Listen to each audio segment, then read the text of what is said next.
Ladies and gentlemen, this is the 12th and final round. Right hand, Golovkin steps in and down he goes again. Unbelievable. Mayweather makes him pay. What a rookie mistake. A sensational left hook by De La Hoya. It's facts. I'm the best. You know what I mean? Sometimes I don't want to believe it myself, but it's the truth. I'm the best. I'm going to show you how great I am. From Southern California, this is the Last Round Podcast.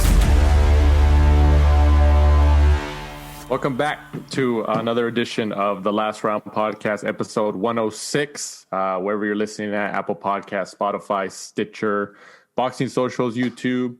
I'm sure there's like 1,000 other ones we're on, and I just forget the name of them. Wherever you're at, however you're listening, we appreciate it.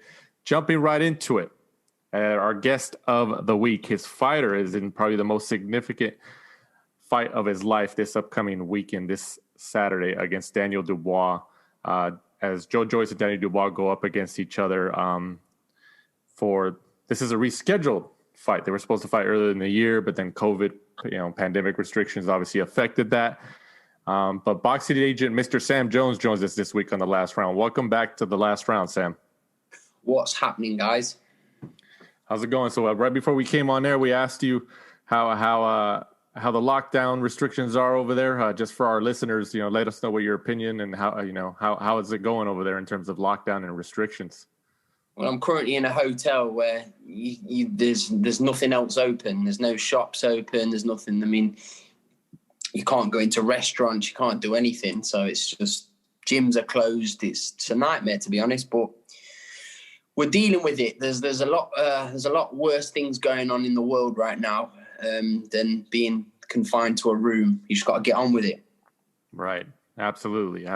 Positive mindset. Before we kind of jump into like reviewing these past weekend's fights and obviously talking about Joe-Joyce and Daniel Dubois this upcoming Saturday, we wanted to get your take on the whole Terence Crawford, Bob Arum, Top Rank, triangle situation, just because since you are involved, in the boxing game on a high level and, representing fighters as an agent, especially with somebody as prominent as Joe-Joyce and other fighters and stuff like that. We wanted to get your take on, this whole kind of rift between Terence Crawford, Bob Arum. Bob Arum has said some things I'm sure you've seen. Terence Crawford has said some things I'm sure you've seen.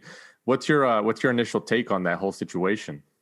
Bob Arum's a legend, isn't he? Like he's a complete legend, and he's probably the greatest promoter of all time. One of, definitely.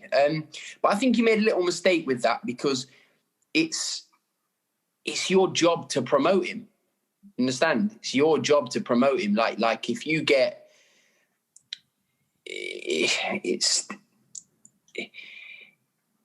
I can't really think of an analogy other than like if you have a pair of trainers, it's your responsibility to keep them clean.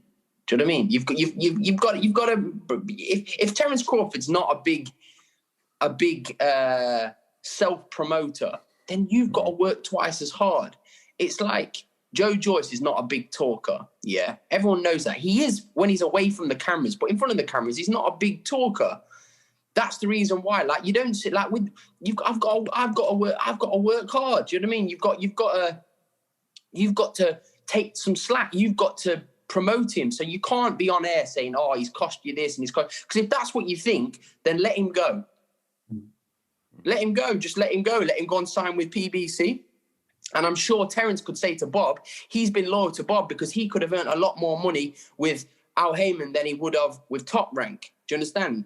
So it's got to work both ways. So I feel you can't say that to somebody like with Terence Crawford's ability. Oh, he's like, he was speaking as if he was like kind of a burden. Like the guy's like a god in where he's from. Like Terence Crawford should just be fighting there. Like Vladimir Klitschko's not a big draw. Like in the United States, they hated him in the United States, but he was an enormous draw in Europe. Go and make him go and fill the arenas in I know obviously we can't do it right now because of COVID, but like make every one of his fights there. Make all the guys go to there and let him defend his title. And Nebraska. I don't know. Yeah, in Nebraska. Like I don't know. I wasn't a fan of what Bob said. I mean, I love Bob Arum. I think, as I said before, he's a flipping legend, isn't he? But I was just just a little disappointed, because it's like, you can't complain when you have one of the best, if not the best fighter in your world on your books, and he's not where you want him to be. Well, that's your job. You're his promoter. You're taking money off him. You're on your percentage. You get your promoter's fee. His manager, whoever managed him, I don't know who managed him, gets their percent. They all need to work harder. Like, I'm not just saying that to cause, but they work harder. If he's not marketing himself very well, then your job is to. Not every fighter's like Tyson Fury and Floyd Mayweather. Not every fighter's going to have that ability to self-promote. Not everybody's got that ability. Mm-hmm. It's how you market someone. Gennady Golovkin is not a big talker, but he's a huge draw because he's been looked after well. Right.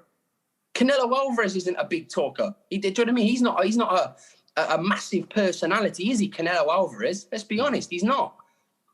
He said, like, I'm not saying everyone should speak English, but he barely says one word in English, and he's the biggest star in boxing. There's no excuse to like not promote Terence Crawford properly. In my opinion, he's my favorite fighter to watch. He's got absolutely everything. How is that not appealing? If Terence Crawford fights a pay-per-view I'm buying it, and every other boxing fan in the world would buy it. Mm-hmm. I think another thing is that when he put Terence Crawford against Kell Brook, like that would have been pay-per-view in England, if that had been put on in England. If Terence Crawford comes to England again, I think the last time he came was to fight, I can't remember, I think it might have been Ricky Burns. Yeah. Mm-hmm. I want to see Terence Crawford come over here and fight Josh Taylor, somebody like that. I don't know. That's just my opinion on Terence. I think he's one of the best fighters in the world, and I think he should be treated like that as well. In terms of, Bob Arum and Top Rank have said they've tried to make the fights with PBC, Al Heyman, and it just doesn't work out. They made offers and stuff like that. I mean, from your perspective and the position you're in boxing, I mean, you've been around those types of situations. I mean, like how do you go past that politics barrier and make those fights for him in terms of getting those PBC welterweights for his legacy like that? What do you do? Listen, the way I look at it is, right, if Manny Pacquiao and Floyd Mayweather can happen on cross promotions, bear in mind Mayweather and Bob Arum hated each other. That fight was able to be made. If Tyson Fury, Wilder can be made on cross promotion, Al Heyman and Bob Arum. If these fights can happen, there's no excuse for those fights not to happen. Terence needs that. I know he says he doesn't, but I disagree. I believe he needs a Errol Spence. That's like the modern day Hagler Hearns. Spence. It's the best fight in world boxing, in my opinion. Anthony Joshua and Tyson Fury, Errol Spence, Terence Crawford are the two best fights in world boxing to make, in my honest opinion. Mm-hmm. In terms of Mike and I were talking about this a couple of weeks ago on one of the episodes. We talked about how Jose Ramirez, who's a champion, a unified champion at 140 under Top Rank, had went to DAZN to fight Maurice Hooker in a unification matchup. He beat him, and then he obviously took the titles, I guess you could say, back to ESPN, to Top Rank. Do you think that maybe Top Rank and Bob Arum should kind of look at Crawford like that and maybe send him over to Showtime or anything like that? Hell yeah, definitely, because it's mad, because Errol Spence is another one. Like I'm speaking without my boxing. I'm a fan at the end of the day. I'm a big fan of boxing as well. Errol Spence is again one of my favorite fighters. Him and Crawford are amazing fighters. But I think Terence Crawford beats them all. I think he beats every one of the PBC welterweights, one after the next. Mm-hmm. Let him go on there and take a big scalp, and then you've got more to bargain with, haven't you? Then your next fight can be on ESPN. But let him go, because if I'm Errol Spence, I am demanding the biggest piece of the pie, because he's had bigger fights. Mm-hmm. Mikey Garcia in stadiums and Kell Brook. Errol Spence deserves the bigger piece of the pie for that fight. Mm-hmm. But it could be hard to make, because Terence Crawford may say, no, I'm undefeated as well. I want 50-50, but ultimately he doesn't deserve it. Mm-hmm. Is that usually, I mean, I think every hardcore boxing fan knows, and, even general boxing fans, but like since you're in the business, especially with Dubois and Joyce up this Saturday, you've been in those negotiations and everything. I mean, it always comes down to, in terms of, ratings and who brings in the bigger, like the money and stuff like that to get the larger slice of the pie, right? Oh, and yeah, you can say with Joe and Dubois. Now the situation was this: I've been to Daniel Dubois' fights. They have to put ticket sellers on the same show because he can't sell 10 tickets. Daniel Dubois, that's a fact. One of the kids I had signed, they made him box after Daniel Dubois at midnight to keep the fans in the arena to watch Daniel Dubois. So this thing, is this big? No, that's rubbish. He can sell 5 tickets, Daniel Dubois. Yeah, that's not discrediting his ability because I've already said, I made it very public. Daniel Dubois is a great fighter. However, don't make him out to be this, everyone's captivated with him. I went to watch him box Fujimoto at the Copper Box. Nobody was there. Nobody cares about Daniel Dubois. Like this fight here, if this fight was in front of a crowd, it draws in it's a huge crowd because it's about dance partners. Mm. I'm trying to remember the point I was at. So when we were coming to negotiate for this fight, we said that, I'm just saying this because, listen, Joe just wanted the fight on, but really, Joe's the Olympic silver medalist. He's beaten better people as a professional. Daniel Dubois got no right to be the Daniel Dubois versus Joe Joyce. It should be the other way around. But Joe wanted the fight done. So sometimes it is about fighters itself. Like, how much do you want this fight on? Like, if Manny Pacquiao never got knocked out to Manuel Marquez, that fight would have never happened with Floyd Mayweather because Manny Pacquiao, it wanted it to be Manny Pacquiao against Floyd Mayweather. It's egos at the end of the day. But Joe Joyce, being Joe Joyce, just said, "Look, I want to get the fight on, and we're taking one. We're getting kicked in the bollocks for it." Right. Kind of going back to the Terrence Crawford point. Ultimately, he said that, or I think he said in interviews that his contract supposedly ends sometimes at the end of next year, maybe October, November. If he still hasn't secured, a big welterweight by that point, do you think he should stay with Bob Arum or maybe go see what his options are? It's mad me saying this because, again, I love dealing with top rank. I like Bob Arum. He's a legend, isn't he? But yes, he should leave. He should leave now. Bob Arum's publicly said, "You're basically a burden." You're basically like Lomachenko was the. It's like with Frank Warren and Daniel Dubois. Joe Joyce is like the stepchild that he doesn't really care about, but the stepchild's going to beat him, and now he's the favourite. And now Terence Crawford's like the stepchild that's costing him loads of money, and he's not. And he's keeping him because he's still a champion, but he's costing him loads of money. Let him go. If he's a burden, let him go. Let him go and earn millions with PBC, wherever the fights. Terence Crawford's 33 years old. He needs to get a move on. Because at welterweight age, that's not a really young man. Obviously, his last performance will tell you otherwise, but he's not got that long left, does he, Terence? At the absolute top level. Let him go now. Let him go and earn his money and let him go and have his legacy fights. Right. I mean, if Bob would have said, I'm going to make these fights no matter what, I'm desperate to make these fights, then, 100% he should stay with Bob. But Bob's made it publicly clear that he's a burden to him. Mm-hmm. Do you think Mike was saying that he was just like, we were talking about that, Mike was saying he just feels that because Bob Arum's been in the game for so long, he's obviously on the older side. He just doesn't care anymore, so he kind of just says whatever he wants, and sometimes, obviously, it comes back to bite it. I think Bob's always been like that, to be fair. I think he has always been said what he thinks, but I just think he was... Listen, it's not for me to criticise an 87-year-old Robert Arum on his comments on one of his fighters, but he's wrong. He was wrong, in my honest opinion. I just think it's embarrassing. Like imagine, because now you've lowered his value. You've told the other fighters basically he's not worth like a 50-50 fight with Errol Spence. Do you understand what I'm saying? Right. You've publicly shamed him basically saying that he's not worth much. Do you understand what I mean? Is that making sense? Because it's making sense to me. I might not be making sense to you guys. I might be speaking. No, right. I mean, I think you're trying to say like he's attempting or and maybe directly or indirectly devaluing his stock as a fighter. It's devalued. It has devalued him. Like, because if I'm Errol Spence now, I'm thinking your own promoter is saying that you cost him money. Like, we're not earning any money off you.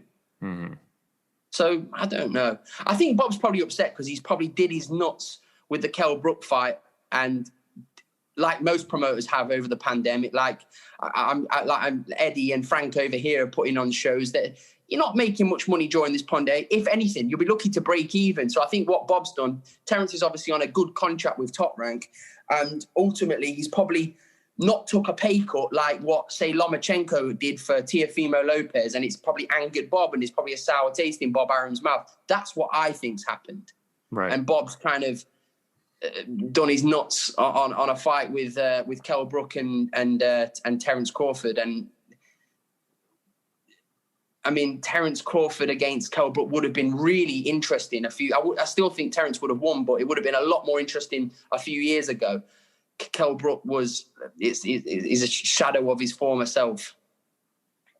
Right. Absolutely. Yeah. No, that's definitely going to be a situation to keep an eye on. Hopefully they kind of figure it out and make the fights. But yeah, I hope so. I really hope so, because it's like it would be a great story, won't it? Bob's been with him for years, hasn't he? Right. It'd be a great story, but I just think that he's kind of the relationship's over. Do you know what I mean? It's kind of untenable now. Because if I'm Terence Crawford, I'm not forgetting those comments. Right. Yeah. They're already out there and publicized and everything, so can't really take them back. Right. Absolutely. Before we jump into obviously Joe Joyce and Daniel Dubois this Saturday, we're going to start with this past Saturday, the 21st of November, from the Wembley Arena in London on DAZN. I don't know if you saw these fights, Sam, but obviously it was headlined by Conor Benn, who gets the 10-round who gets the unanimous decision win over Sebastian Formella. This was for the WBO Continental Welterweight title. Sam, we'll start with you. What did you think about Conor Benn's performance? Yeah, I gave an interview earlier on. I think it was a great performance from Conor, but if we're really honest, it was unbelievable matchmaking from Matchroom, because he's classed as a former world champion, an IBO world champion. He's just gone 12 rounds with Sean Porter. So on paper, that is an amazing win. But in reality, right, I watched the fight, and that Formella, he is probably one of the toughest guys I've seen like for a long time in a ring. Like, he could take some serious well. He's so tough, but literally not an ounce of pop. Like, he didn't look dangerous for even 1 second of that fight. And it was just perfect matchmaking from Matchroom. So massive credit to Ross and Matchroom, all the guys at Matchroom making, because it's a good win on paper. And Conor Benn looked fantastic. Conor Benn looked really improved, really sharp. But that Formella was not dangerous at all. He couldn't knock the skin off a rice pudding. Sam, what did you think? I was just going to ask Sam, that sets up hopefully a fight between, either Josh Kelly, David Avanesian against Conor Benn down the line. How do you see that? I want my guy, Florian Marku, to fight Conor Benn. I want my guy to fight. But yeah, listen, Conor Benn against Josh Kelly is a huge fight. But Josh Kelly's got a really, really tough fight with David Avanesian. That is no joke of a fight. But I've spent time with Josh Kelly in the gym, and he is so talented, that guy. He's so talented. As I say, if Josh Kelly does the things I've seen him do in the gym, he'll beat David Avanesian. He beat David Avanesian, and he'd beat Conor Benn as well. That's just my honest opinion. But you just don't know, because David Avanesian hits really hard. You don't know. It's not a foregone conclusion. But I want my guy Florian Marku to fight all of those guys. Avanesian.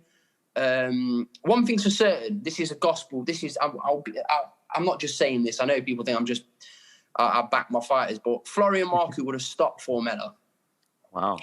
Punches way too hard. Florian Marku would have stopped him. And I'm prepared to put that to the test as well. Florian's going to fight on the 22nd of January. All going well, he beats that opponent, which is a good opponent, by the way. We're going to announce that hopefully in the next few weeks. But if he beats him, I'm happy to put him in the ring with Formella, and Florian would get him out of there. And Florian Marku, he's 7-0, right? He's undefeated? 7-0, yes. Right. Yeah. In terms of Conor Benn, Sam, what do you think his ceiling is in the sport? I don't know. It's not for me to say. He could go on and win a world title. We don't know, do we? Because we've not seen him. We've seen him now with all his new attributes, and you can see how hard he's been working in the gym. And credit to him, because again, he doesn't need to box, does he? He's already got money. His family. He's come from a wealthy family. So fair play to him. I like Conor Benn as well. This is what I mean. Like when I did my interview earlier, I saw Conor make a little comment like I'm just backing my guy. I'm not saying Conor won't go on to do great things. I'm just saying my guy will knock him out, which I'm certain of. But you don't know. But the 147 division, let's be honest, it's one of the hardest divisions out there, isn't it? I don't think. I mean, why Terence Crawford's about at 147 and. Errol Spencer's. I think Keith Thurman's probably coming towards the end. Manny Pacquiao's towards the end. Sean Porter's. But you've still got guys like Ugas. These guys are serious guys, you know what I mean, to get through to. But you never know. Titles can become vacant, and you just don't know. But it'd be amazing for a world title to become available in this country, wouldn't it? For like your Josh Kelly and your Conor Benns and your Florian Markus, your David Avanesians. Would have a great like few round robin fights. I saw Florian and Eddie had a kind of a little back and forth on Twitter, and Florian obviously puts bums on seats. Is he going to be working with Matchroom now?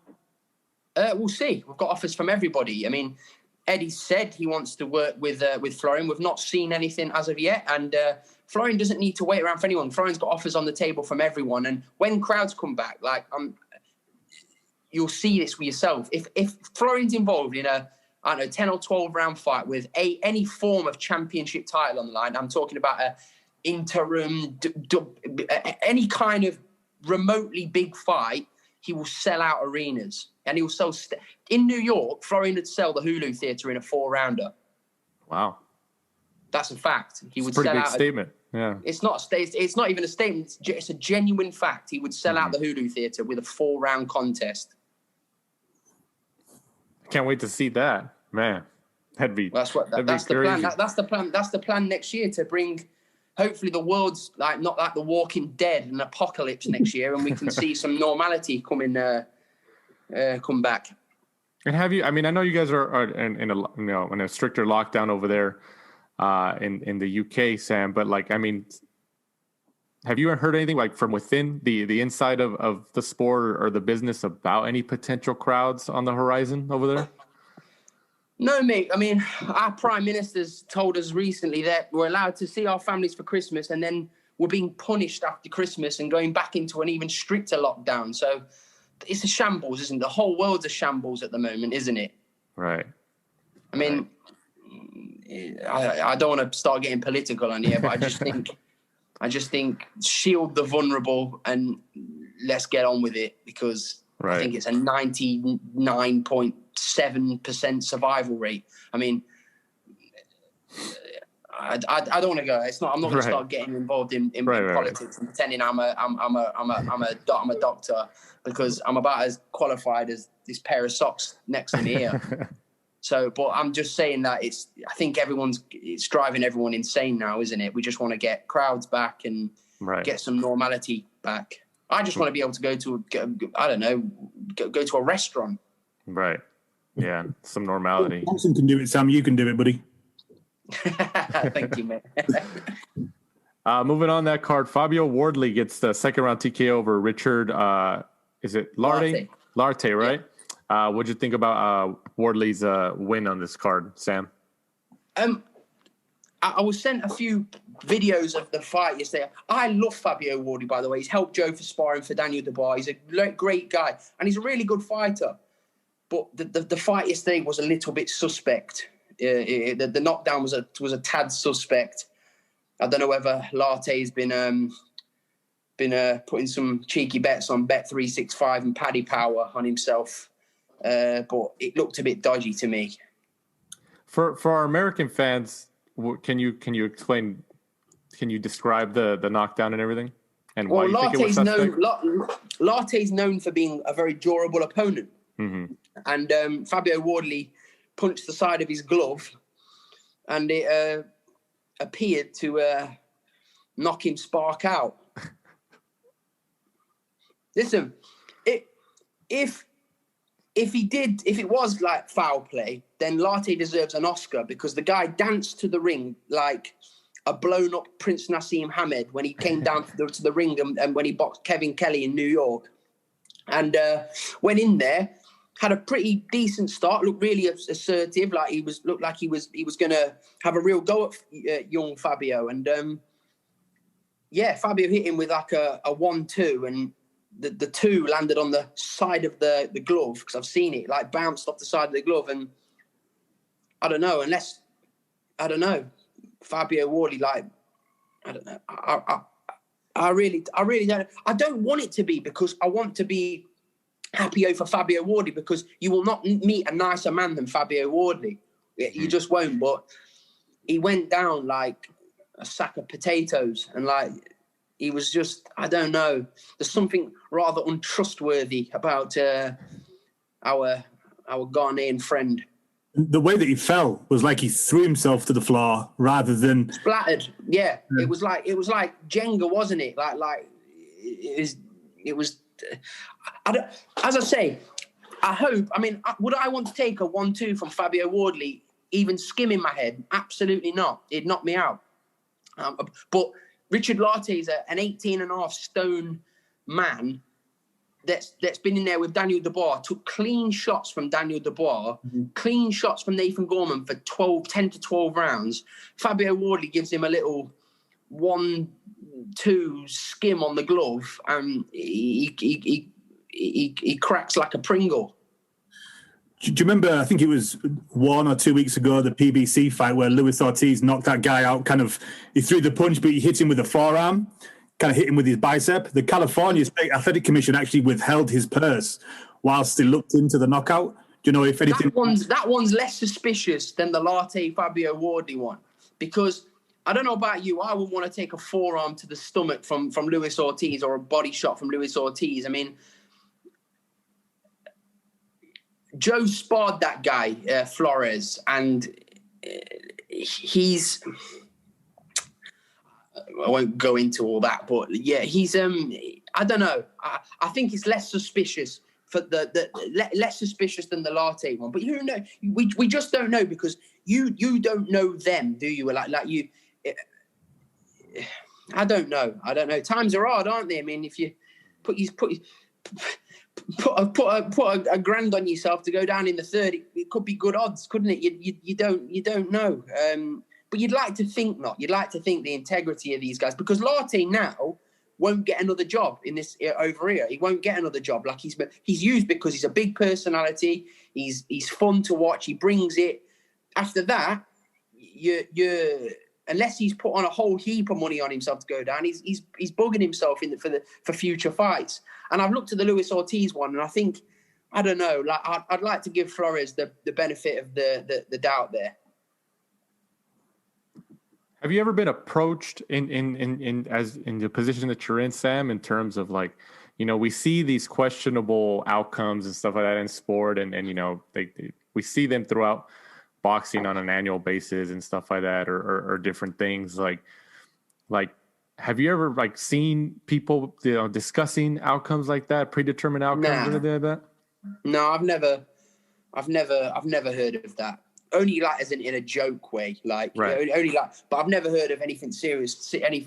Like it's like that's the lowest of the lows, isn't it? That is like chucking yourself on the floor and betting yourself to lose. It's like there's not much like there's not much lower thing to do than that, is it? Like, because ultimately Lartey's not. I told you, Lartey won't get another job, but well, I doubt he will, because he's known for his durability, and he's like his person. Like No thanks. We don't want that. We don't want that again. Right. Before we move on to Alan Babbich's fight, I kind of you maybe kind of think about it. Chris Lovejoy, Mike interviewed him a couple weeks ago, and he was supposed to fight he was represented, by Don King, and then Don King came in and told Eddie Hearn, like, hey, I'm representing him, and one reason or another, it didn't go through. He didn't fight. But the guy he was 19-0, 19 knockouts, and all of his fights were in Mexico. And I think he said, didn't he say, Mike, that he knows like he's not that good or something like that, but he was just trying to get to a payday, and that was his whole plan, right, Mike? Dave Allen told Coogan that when he spoke to him, like afterwards when the fight was called off, that Chris Lovejoy kind of admitted to him, like, oh, I went to Mexico, got all these wins. I'm just trying to get myself a play there. I'm a hustler. I mean, we never saw Chris Lovejoy say that. Dave Allen claims that Chris Lovejoy says. But you know him, Sam. He tried to talk his way into a Joe-Joyce fight. I know. Chris is my friend. I get on really well with Chris. When I ever go to America, I always meet up with Chris. Like, he's my mate. Like, whether he's a good fighter or not remains to be seen. Funnily enough, I've met Chris numerous times. I've never seen him even hit the pads. I've had a cheeseburger with him, but that's about it. Right. But listen, he would go in there and he'd give it. It still takes a lot to go in there with 10-ounce gloves and fight a big man, doesn't it? Like, so fair play to him. I mean, this year was summed up by that night. Donald King, prevented David Allen from fighting in the year 2020. I mean, what the hell is going on? Right. Don King always finds a way to come back in, doesn't he? Still owns it. Who would have thought it, though? Donald King, 5,000 years old, prevents David Allen to fight. It's just he forced him into retirement, didn't he? Yeah. it's like what the hell's going on? But it just this year keeps getting stranger, doesn't it? Absolutely. And then moving on, Alan the Savage Babbich gets the third round TKO over Tom Little. Little was down twice in the third round prior to the stoppage. What'd you think about Babbich's performance, Sam? You just wouldn't want to burgle Babbich's house, would you? Just an angry, bold man, isn't he? Right. He's marketable, though. Yeah, listen, as I said, whenever I've watched Babbich, I keep thinking, like, flipping it, this guy is not that great. He's just... he just comes to try and kill you, doesn't he, Babbich? But that's what people want to see. People want to see that kind of fight. That's why, like, I don't know, like, he's got that raw, rugged style where he comes to... You can't criticize Babbich because many fighters say, I'm going to do this. I'm going to beat this guy this way. Babbich literally says, I'm going to try and knock your head clean off your shoulders from the first second of the first round. And that's what he does. He does exactly what it says on the tin. So I like Babbich. I've got no problem with Babbich. But Babbich is great entertainment. Do I think he's going to come unstuck at the top level? Yes, absolutely. But until then, we're going to have great fun watching him. Mm-hmm. Eddie will match him. Eddie knows that, obviously, he's trending on Twitter. He gets the eyeballs, and essentially it's a business. Eddie's going to match him, obviously, with the smaller heavyweights until, he can't do that any longer. And eventually, he'll probably get on the chopping block for someone bigger, like the Hrgovic fight. I'm sure he'll wrap him in cotton wool until the Hrgovic fight. I said, I got asked earlier on, like, what would you fight? I mean, the perfect fight for Babbich would be somebody like Lucas Brown, even David Price. Big Dave's my mate, but it's a good fight. It'd be interesting because Dave can punch, but being vulnerable as well, it would make for an interesting fight for 2 or 3, 4 rounds or however long it has. But for talks of him going in there fighting Hrgovic is a killer. Hrgovic is a like Michael Myers of the heavyweight division. Like, he's don't don't put Babic in with Hrgovic. Do that when the fight makes loads of money and it can sell out a stadium in Croatia. That's just my honest opinion. But if I'm Kalle Sauerland now, I'm like, let's get him now. He's hot. Hrgovic is not like, he's kind of like a who needs him kind of heavyweight. So if I'm Kalle, I'm like flipping it. Let's get the fight on now. But if I'm Eddie Hearn, I'm keeping the savage well away from Hrgovic, because I do think Hrgovic, I would never say this to Babic's face because I think he would break my head, but I think Hrgovic would make very easy work of one Alan Babic. I could see Simon Vallely, ex-cruiserweight, smaller. You know, he's been on Eddie Hearn shows before. No, I don't want to see that. No. I mean, as a matchmaker, yeah, probably, yeah. But, like, the credibility's not really, like, Lucas Brown's a name. Nick Webb's a great fight for Babic. But, I don't know. Nick Webb, he thinks his value's up here at the moment because he won that competition. So... Well, Alan Babic is 6-0 after this recent win. How many times you as an agent in the sport, Sam? How many times would you like to see him be matched up next year? Every month, because he's trends, doesn't he? Yeah. Just get him out of there. Just angry man. Like Alan Babic can go and win the Bridgerweight world title, whatever it's called. Oh, don't get Mike started on the Bridgerweight. Oh, it's ridiculous, isn't it? I mean, come on now. But yeah, it's another. I mean, people will fight for it. They will fight for it. Somebody will go for it. I think people will like, but I understand. You know, like the sentimental reason, like it's great, like the kid that protected his sister. But like, if we had belts for every hero or like young hero, like. Would be running out of belts, wouldn't we? Like what they should have done is like put what was his name, Bridger, on. Do you know how you've got pictures of the champions on the belt? Mm-hmm. Right. Call it super cruiserweight, and put his picture on the belt. That's how you honor somebody. Don't call it Bridgerweight. I mean, come on. I would, if I was a boxer, I wouldn't want Michael Buffer to announce me as the Bridgerweight world champion. All right. I'll just say, Michael, can you just announce me as the new world champion, not Bridgerweight world champion, because it's just ridiculous. Yeah, it doesn't roll off the tongue. Yeah. I mean, we'll be bringing flipping VAR into boxing soon.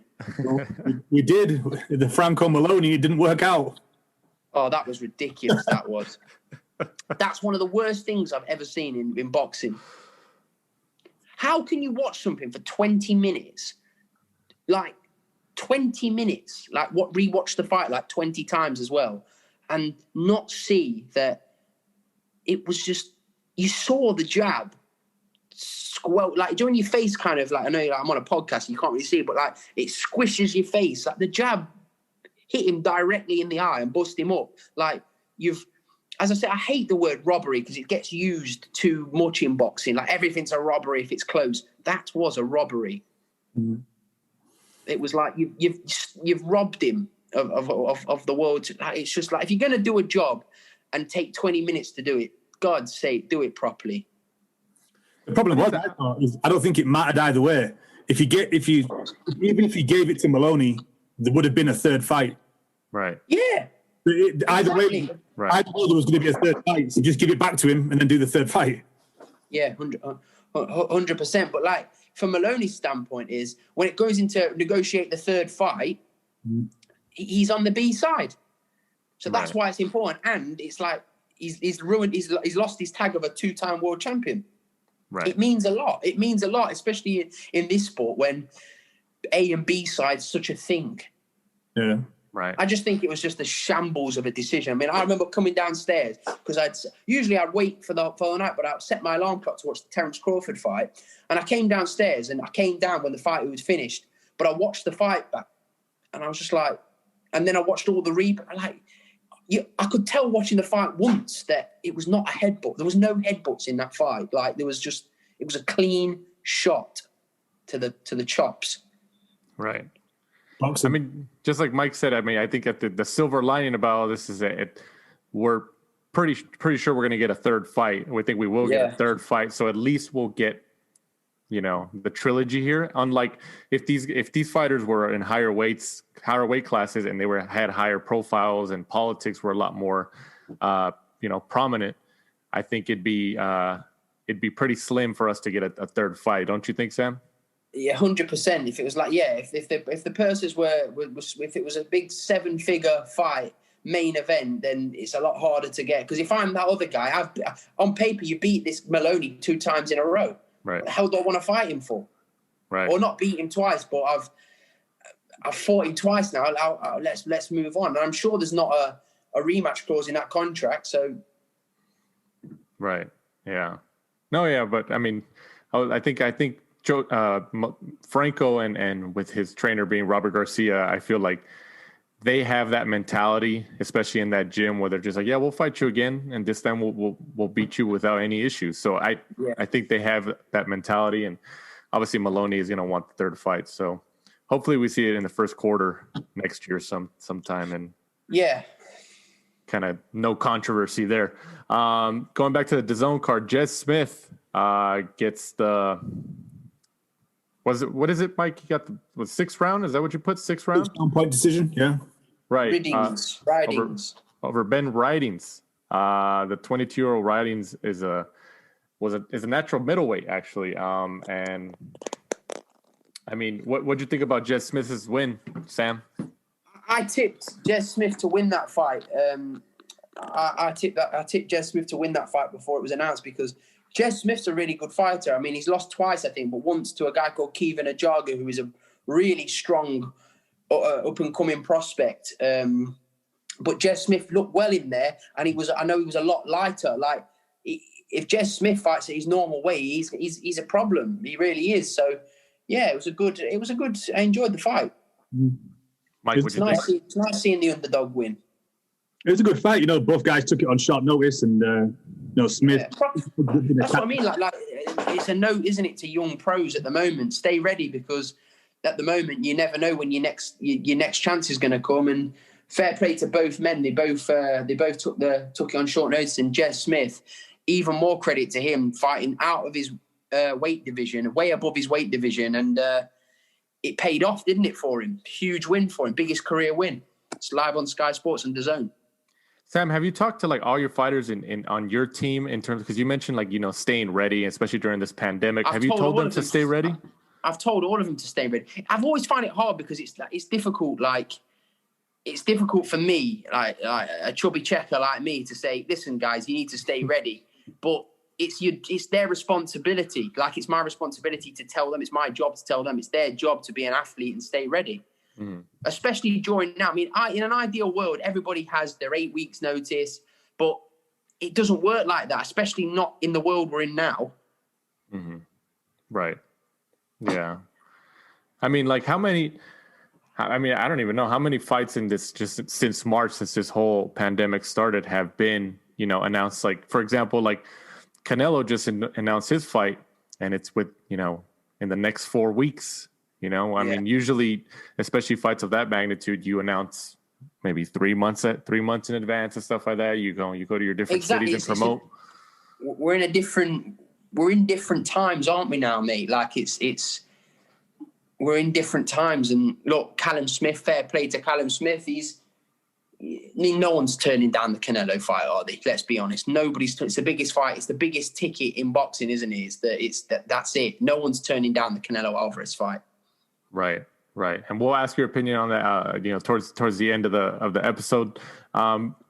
Returning back to the DAZN card, Liam Davies gets the 8th win in a techno decision on the 6th round over Sean. Is it Cairns? Cairns, yeah, Sean Cairns. Yeah, I watched that. This was for the vacant English bantamweight title. What'd you think about this matchup, Sam?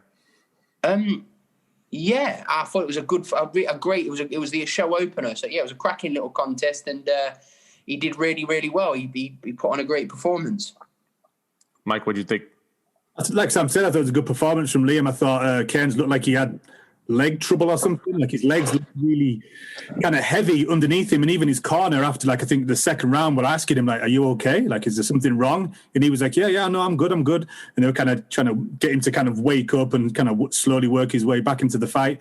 I thought they stopped it around the right time. It was kind of one-way traffic, and I thought the referee or the corner really should have stepped in, and thankfully they did. But Liam looks good, looks big for the weight, looked like he kind of knew what he was doing in and out the ring. So, looks like he could go on to bigger things.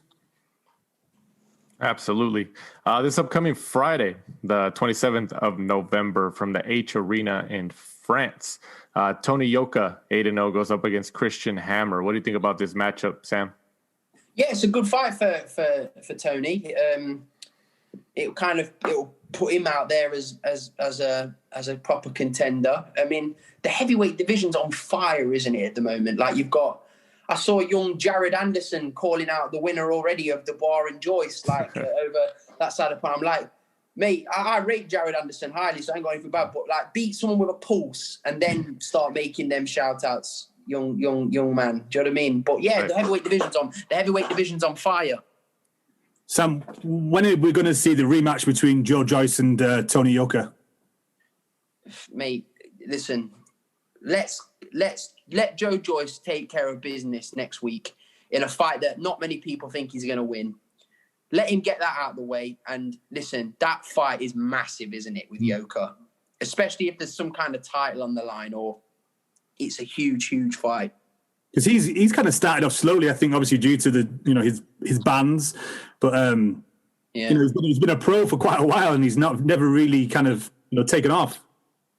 Yeah, I mean, Tony Yoka, like, there was a lot of, he got, the hilarious thing was, about 2 years ago, he got voted WBC Prospect of the Year when he fought once against David Allen and then got banned for missing 4 drug tests.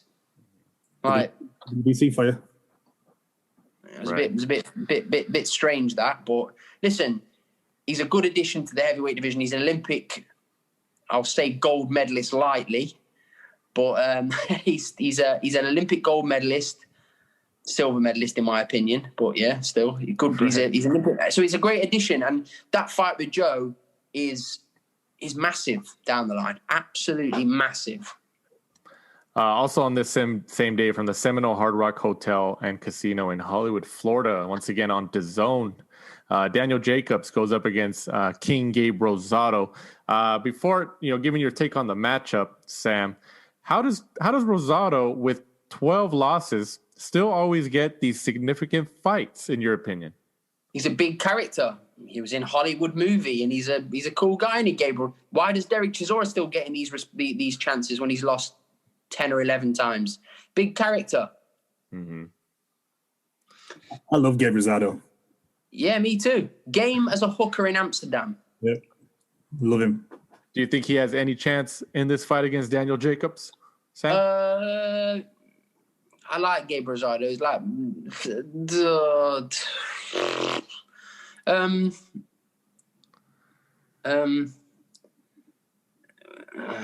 no, I think Danny Jacobs is going to win the fight. Yeah, I'll leave it at that one. On that, yeah, I don't want to play that. Gabriel Rosado's game, isn't he? Strong. He always puts in. He's always in good fights. He's always in tear ups.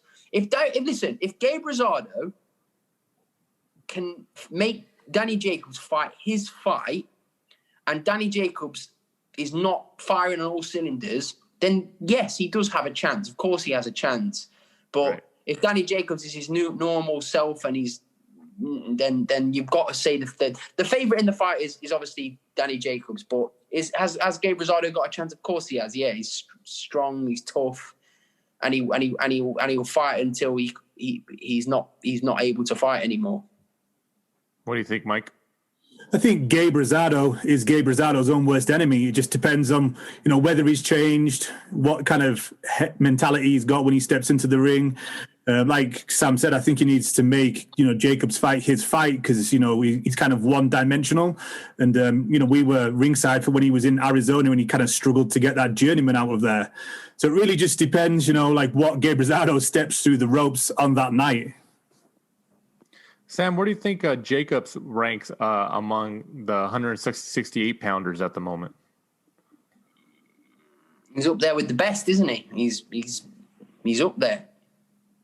Great fighter is Danny Jacobs. So who would you, assuming him as a favorite, he takes the win.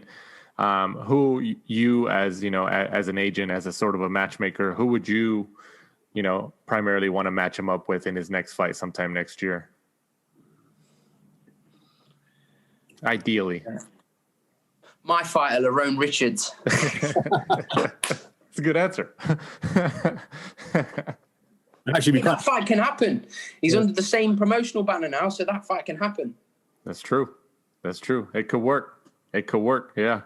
But, it seems like Jacobs is always going to stay at 168. I think he's already said he's done with 160. So, it's interesting. It'll be interesting to see his after fighting Chavez Jr. and or Canelo at 160 and stuff like that. I think Jacobs at 168 is going to be a little bit healthier and a little bit more competitive since he's not, going down to 160. He said he was having trouble making that weight prior.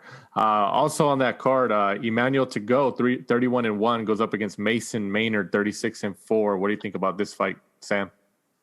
It's a good competitive fight. Looking forward to it. I'm looking forward to the whole show. Right. What do you think, Mike?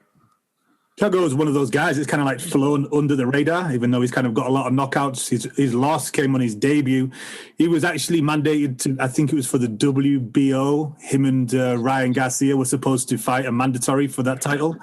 But, Ryan stepped aside and actually fought a harder fight in Luke Campbell. But it's probably a better paying fight than fighting someone like Emmanuel Tago, who's obviously good, but doesn't have that name recognition. So, you got to think about the reward at the end.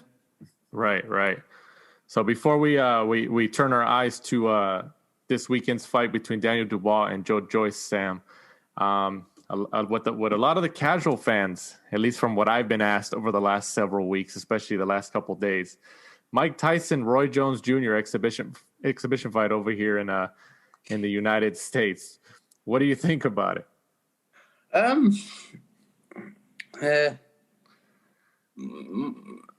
It's an exhibition, isn't it? But I would prefer two old men to not be fighting. How well do you think it's going to do in terms of like maybe ratings or pay-per-view buys? I mean, if they're pricing it over here at $49.99 in US dollars, what do you think? I mean, like I buy everything when it comes to pay. I'm a boxing fan, so I bought Eubank Jr. against Quillen, I think it was, when it was like on ITV, when that was like the worst pay-per-view you've ever seen in your life. I'll buy it. I'll buy. I even bought KSI against Logan Paul because at least they had small gloves on and they were going to try and knock each other out. So I thought I'll buy it, and Billy Joe was on the other side. So yeah, I'm a dipstick, but I will not buy this. It's just Mike Tyson was past his best 30 years ago. I honestly think it's going to do. I don't think it's going to crack $1 million, but I think it's going to do way better than people think. Just because it's Mike Tyson, isn't it? Mike Tyson. It's Mike Tyson. It's Roy Jones. It's just it will do well, I'm sure. But me personally, I'll watch it on YouTube next day. Right. What do you think, Mike? I totally agree. I'm not a fan of how can you have an exhibition fight? It's either a fight or it's not a fight.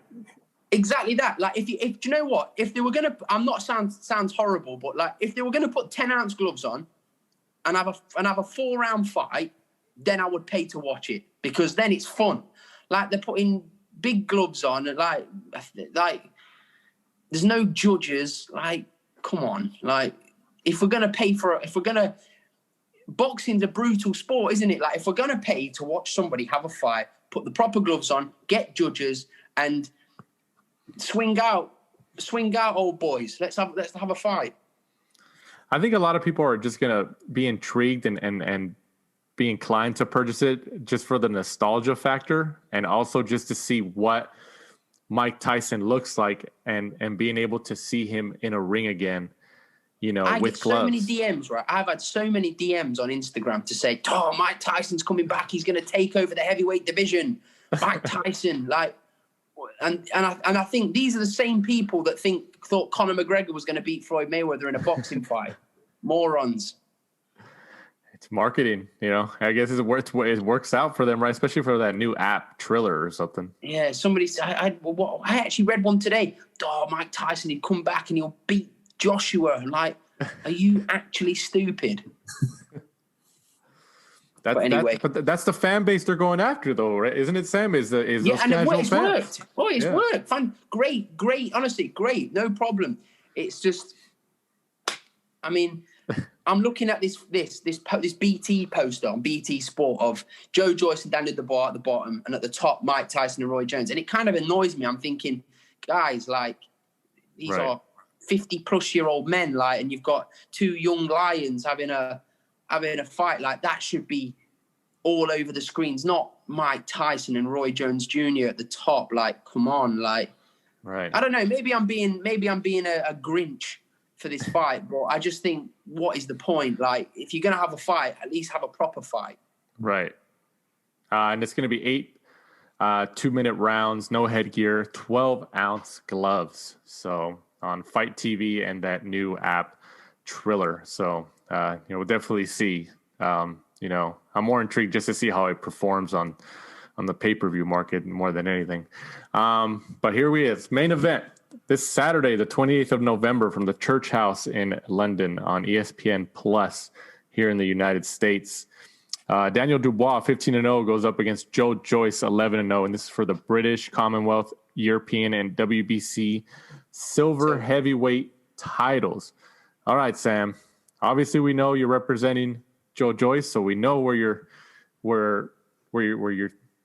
which side you're on. I think everybody knows that.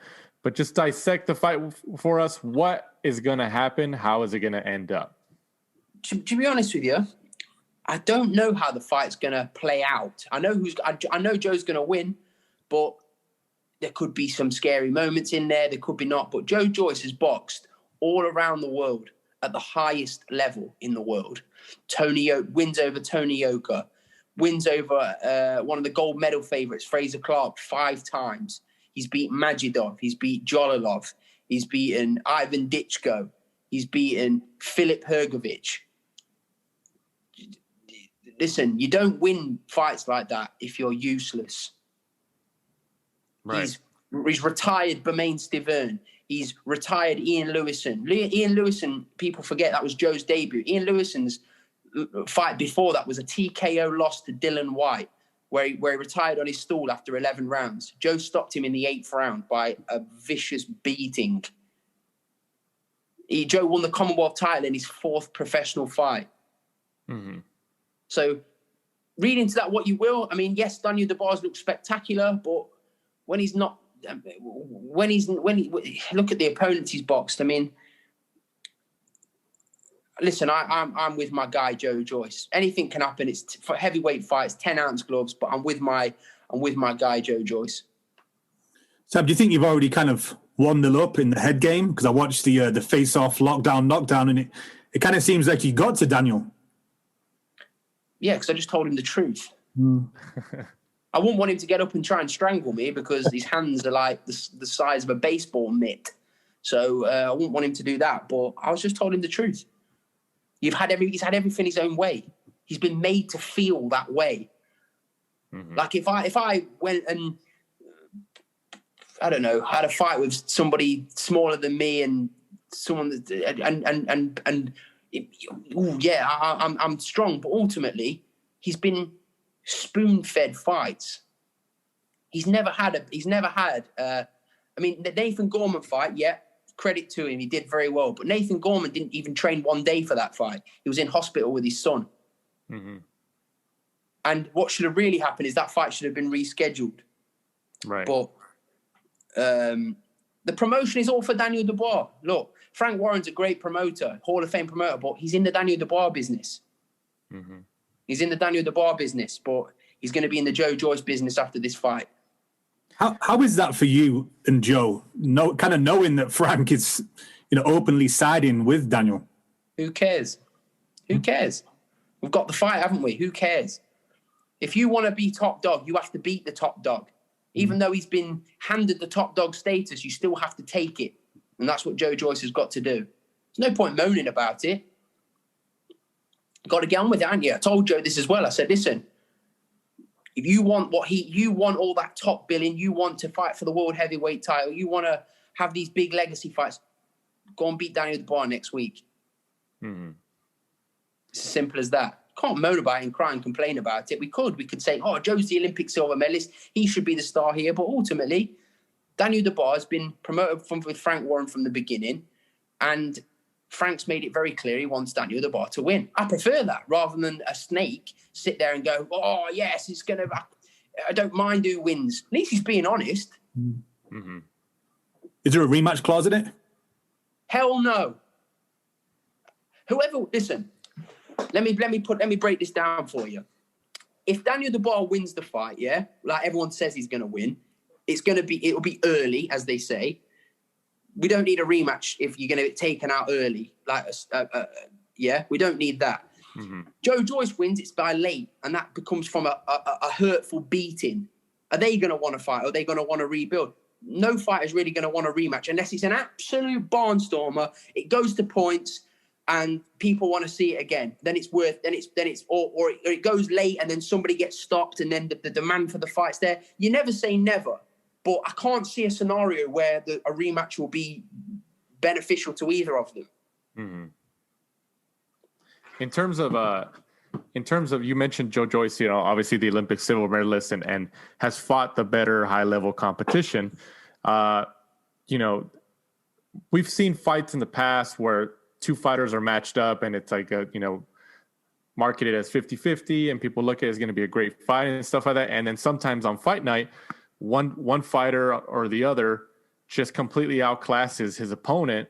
And then it kind of lets down people's expectations. Like, oh, like maybe so-and-so wasn't as good as people thought. Do you think that's a realistic chance that Joe Joyce could make Daniel Dubois look average? Listen, Joe Joyce is an Olympic, in my opinion, he's a gold medalist. People underestimate Joe's ability. And that's not out of the question, Joe getting there and completely outclassing him. I know everything about Dubois' camp. His main sparring partner is my new signing, my new heavyweight, Solomon Dakers. We know everything what they've been doing. He's also been sparring a guy called Jeremiah Milton. He flew Jeremiah Milton over for sparring. I know Jeremiah very well. He's a good mate of mine. His manager, Mike Lenardi. They're good friends of mine. Jeremiah Milton is a top heavyweight. However, Jeremiah Milton is a back foot boxer. Mm-hmm. Yeah? How is that?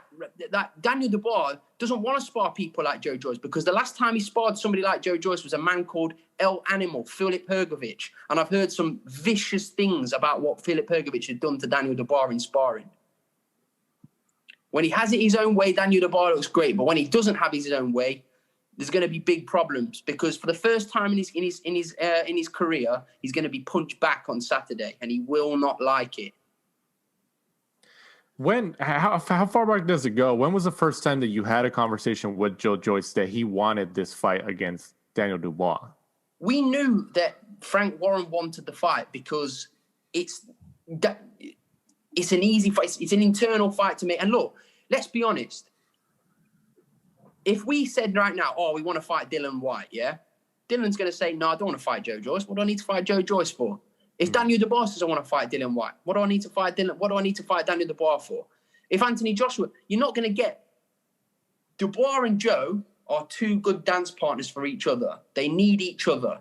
It's a great, great fight. And the fans are lucky because fights like this don't usually happen so early on in careers. Mm-hmm. It'd have been great if it would have been for a world heavyweight title, but we're not in real times at the moment. And look, it's a huge fight. And for the winner, it's massive for the winner. Do you think, I know you mentioned, Sam, that there's no rematch clause, but do you think that if Joe Joyce takes the win this Saturday, that Frank Warren would maybe come to you and your team and Joe Joyce and try to convince you guys or try to propose a rematch? No, because the way Joe Joyce is going to beat him, he knows that's not the right thing to do. Mm-hmm. So it would be a waste of time for him to even ask that. No, and as I say, they've been talking about Dubois, Frank, we're going to fight Usyk after this. we're interested in Daniel Dubois, and we'll worry about those fights afterwards. Right. We're not overlooking Daniel Dubois. Right. I read today, Sam, that Joe's pretty pissed off with the bookies because they've got Dubois a pretty heavy favourite. I don't mind people having Dubois as a favourite because these are the same people that think Mike Tyson's going to come back and dominate the heavyweight division. They've looked at Daniel Dubois. They've seen him render all these people unconscious and think, he's the biggest. He's amazing. He's unbelievable. No problem. But they've given Joe Joyce, an Olympic silver medalist, 4-1. Like, what the hell? That's journeyman odds. Right. Like, okay, I hope everybody puts all their money on Daniel Dubois. All these people that are saying Joe's no good and Joe's this, please empty your accounts and bet on Daniel Dubois for this fight. Are you going to have a little flutter? No, I don't bet on any of my fighters, if I'm honest, mate. I don't. I've never done that. But if I was a boxing fan, I would definitely be betting on this fight. A lot of people are saying that, like, as I mentioned, that this is a 50-50 fight. Do you realistically believe this is a 50-50 fight, Sam? Listen, every heavyweight fight, two big men, both got almost 100% KO record. I think they've both got a 90% KO record. It's a 50-50 fight because it's just two huge men having a fight. But on paper, no, it's not a 50-50 fight. Joe Joyce is the favourite.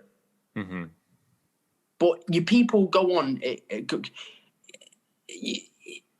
people go on as if, like, I mean, as I say, Frank thinks he's a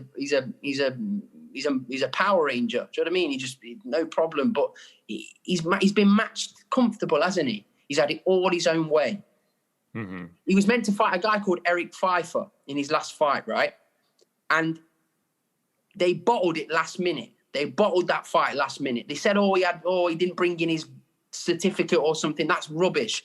They didn't fancy it. And then they brought in some small cruiserweight for him to bash up. Mm-hmm.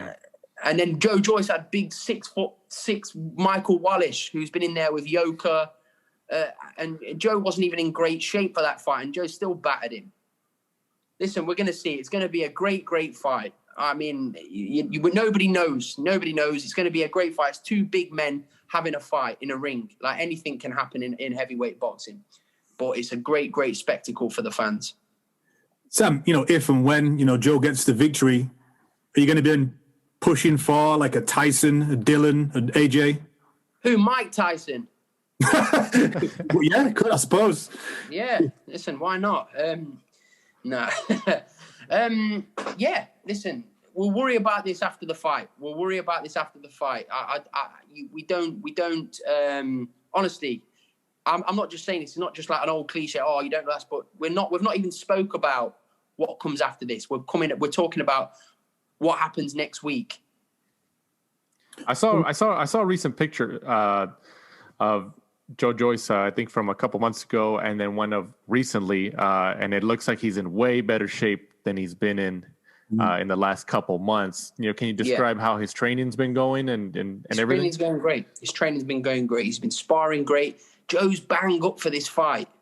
He can't wait for the fight. He's ready. He's definitely ready. He's ready to go, guys. Sam, you kind of touched on, if in the future you fought Fury, obviously you manage Joe, but you're very good friends with Tyson. And I think you've said before to me that I think Tyson helped you get into the boxing business. Is that right? His Uncle Peter. Okay. So his Uncle Peter. What do you do if that fight comes round? Listen, if you're not in boxing to fight the best, you may as well retire. Tyson Fury is the best heavyweight in the world. If you're a heavyweight and you don't want to fight Tyson Fury, retire. Right. You sit solidly in the Joe Joyce camp because you manage him. Absolutely. And Joe's my guy. Joe's my brother. Joe's my family. He's of course. Right. And that matchup on BT Sport, right? And I think it's BT Sport. And then is it ESPN Plus over here in the United States, right? Yeah. Yeah, I'm definitely excited for that. I know when it didn't go through the first time a couple months back, I was like, oh man, I hope they don't take too long to reschedule it or push it back too long. After when it was canceled the first time, Sam, going to that point, were both sides, I'm assuming they were both insistent on making it as soon as possible again? Yeah. The world's not been a normal year, has it? Let's be honest. Right. When it got cancelled the second time, I thought this fight's never happening. And then we just all sat down and we all made it happen. Right. If the worst happens, Sam, and this week someone tests, is there a backup? I'm not going to say that, I know. Oh, I feel like terminating this podcast. I've not thought about that, if I'm honest. I mean, it's obviously in the back of your mind, but let's just hope to God nothing happens like that. Chris Lovejoy, fly him in. Yeah. Oh, Chris. One shot. I don't want us to watch Joe beat Chris up. Well, hopefully that doesn't the whole, I know what you said you're already in the bubble per se, Sam? No, I'm in a hotel near Joe's house. Okay. So when do you guys plan on going? We go in the bubble on Tuesday. Okay. Is it like a daily testing, like multiple times a day, or is it like a one day thing? Once. So you go in there, you get tested on the Tuesday, and then you stay in the confines of the area, and then that's it. Fight time. All right. Well, hopefully Mike didn't jinx it, Yeah, Mike. I want to see the one shot back. We need Chris Lovejoy back in the UK. Oh, don't jinx it, mate. Don't jinx it. But before we let you go here, kind of give us your quick take on Canelo and Callum Smith, December 19th. What do you think? I want Callum Smith to win the fight. Do you think it's realistic? No, if I'm honest. But that's just me being perfectly honest. I think that Canelo's going to win the fight. But I would love to see Callum Smith win the fight. I really would. It'd be amazing to see. And I'll fully back him. And I would love to see him win the fight. But I don't. I think Callum Smith lost his last fight against John Ryder and got very fortunate with the decision. I think Canelo Alvarez is a different beast. I think Canelo wins with a body assault, like he did to his brother. Yes, very similar. Do you think Callum Smith is the best super middleweight in the world? No. Canelo Alvarez is the best super middleweight in the world. Well, if we exclude Canelo in terms of the next best guy at that weight class. No, I think Billy Joe Saunders beats Callum Smith. So it would probably be Canelo and then BJ Saunders number 2. Yeah, I would say Canelo. You can't say Canelo's not the best super middleweight.